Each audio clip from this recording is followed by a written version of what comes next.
internet's so bad. Robin, you need fiber.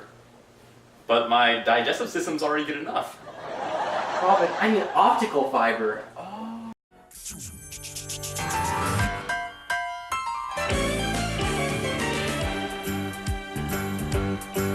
It's a rare condition this day and age to read any good news on the newspaper page. And love and tradition of the grand design, some people say, is even harder to find. Well, then there must be some magic clue inside these gentle walls. 'Cause all I see is a tower of dreams, real love bursting out of every scene. Heinrich Lamm, a Jewish physician, was the first person to transmit an image using optical fiber in 1930 for the purpose to check hard-to-reach places in the human body. Decades later, in the 1970s and 1980s, telephone companies began to rebuild their infrastructure with optical fiber after realizing how much more cost-effective and efficient they were than traditional copper cable. So what does an optical fiber look like? The basic structure of an optical fiber consists of three parts: the core, the cladding, and the coating. The core is usually made of glass or plastic and is a pathway for the light. The light, however, does not travel in a straight line, but travels through the optical fiber by bouncing within the core and off the surrounding glass or plastic cladding. The plastic coating protects the core and cladding from moisture and bending. Why isn't it working? Robin, you need a transmission medium. After seeing the structure, you might wonder how the light is able to travel along the cable without leaking out. This can be explained by Snell's law, which describes how light behaves at the edge of two materials with different indices of refraction.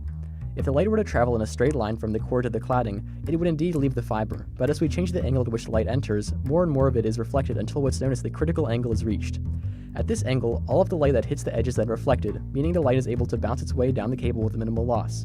The index of refraction also defines how fast light can move through the cable, with the typical speed being upwards of 200,000 kilometers per second. In order to actually transmit data along the fiber optic cable, engineers use a technique called pulse code modulation.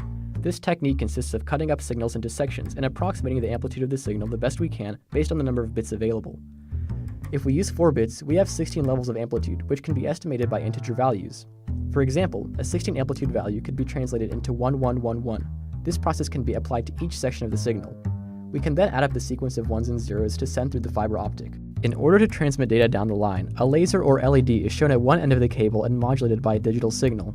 This information-carrying light then travels down the fiber until it is detected via a photodetector and processed. One of the primary uses of fiber optics is for long-distance communication, especially in transoceanic communication. The first ocean-spanning cable was the TAT-8 in the 1980s. Today, there are hundreds of suboceanic cables used for communication all over the world.